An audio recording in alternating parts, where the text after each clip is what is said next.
有時候太多嘅說話擠壓咗聆聽嘅空間，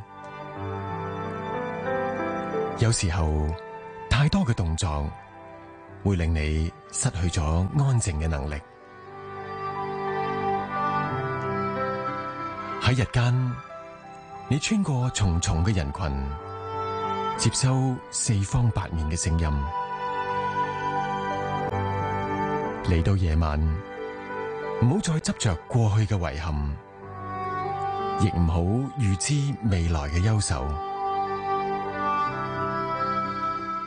讓音符代替動作，讓歌詞代替說話。